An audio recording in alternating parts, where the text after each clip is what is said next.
ತುಂಬ ಸಿಂಪಲ್ಲಾಗಿ ಧನಿಯಾ ಪೌಡ್ರನ್ನ ಯಾವ ಥರ ಮಾಡ್ಕೊಳ್ಳೋದು ಅಂತ ತೋರಿಸ್ತಾ ಇದ್ದೀನಿ ನೋಡಿ.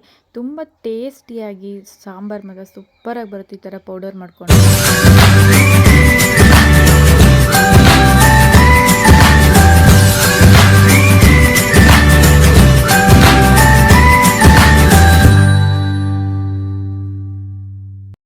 Hi friends, welcome to my YouTube channel.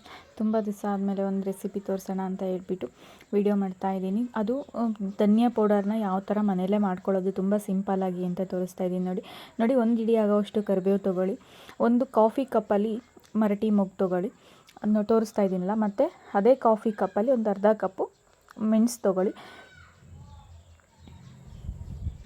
ಮತ್ತು ಏಲಕ್ಕಿ, ಮತ್ತು ಕಲ್ಲು. ಇದು ಎಲ್ಲ ಒಂದೇ ಮೆಜರ್ಮೆಂಟಲ್ಲೇ ತೊಗೋಬೇಕು. ಕಲ್ಲು ಯಾಕಂದರೆ ಸ್ವಲ್ಪ ದಪ್ಪ ಹೂ ಥರ ಇರುತ್ತಲ್ಲ, ಹಾಗಾಗಿ ಅದು ಫುಲ್ ಕಪ್ ಬರುತ್ತೆ. ಮರಟಿ ಮೊಗ್ಗುನು ಅಷ್ಟೇ ನೋಡಿ. ಈಗ ಲವಂಗ ತೊಗೋಬೇಕು ಅರ್ಧ ಕಪ್ಪು, ಮತ್ತು ಒಂದು ಕಪ್ಪು ಚಕ್ಕೆ.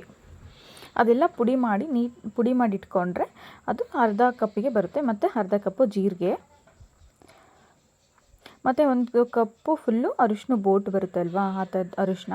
ಮತ್ತು ಇನ್ನೊಂದು ಪ್ಲೇಟಿಗೆ ಅರ್ಧ ಕಪ್ಪು ಉದ್ದಿನಕಾಳು, ಮತ್ತು ಒಂದು ಕಪ್ಪು ಕಡಲೆಬೇಳೆ, ಮತ್ತು ಒಂದು ಕಪ್ಪು ಪುಟಾಣಿ,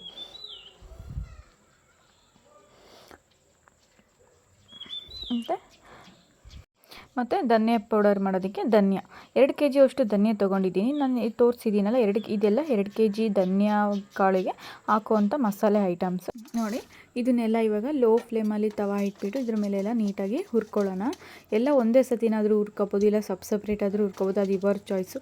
ಟೈಮ್ ಇದ್ದರೆ ಬಿಡಿಯಾಗಿ ಹುರ್ಕೊಳ್ಳಿ, ಟೈಮ್ ಇಲ್ಲ ಅಂತಂದರೆ ಅಷ್ಟು ಒಂದೇ ಸತಿನೇ ಹಾಕ್ಬಿಟ್ಟು ಹುರ್ಕೊಳ್ಳಿ. ನೋಡು, ಸ್ಮೆಲ್ ಥರ ಸ್ವಲ್ಪ ಘಮ ಅಂತ ಬರ್ತಾಯಿದೆ. ಇದನ್ನು ಜಾಸ್ತಿ ರೋಸ್ಟ್ ಮಾಡಬಾರ್ದು, ಮತ್ತು ಸೀದೋಗ್ಬಿಡುತ್ತೆ.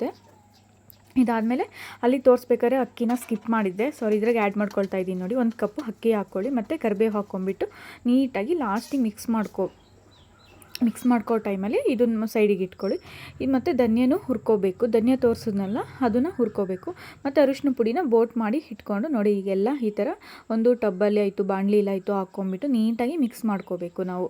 ಅಂದರೆ ಮಸಾಲೆ ಐಟಮ್ಸ್ ಎಲ್ಲ ಹುರಿದು ಅಡಿಗೆ ಹಾಕಿರ್ತೀವಲ್ಲ, ಮೇಲೆ ಲಾಸ್ಟಿಗೆ ಧನಿಯಾಕಾಳು ಹುರ್ಕೊಳ್ತೀವಲ್ಲ, ಅದನ್ನೆಲ್ಲ ನೀಟಾಗಿ ಮಿಕ್ಸ್ ಮಾಡಬೇಕು.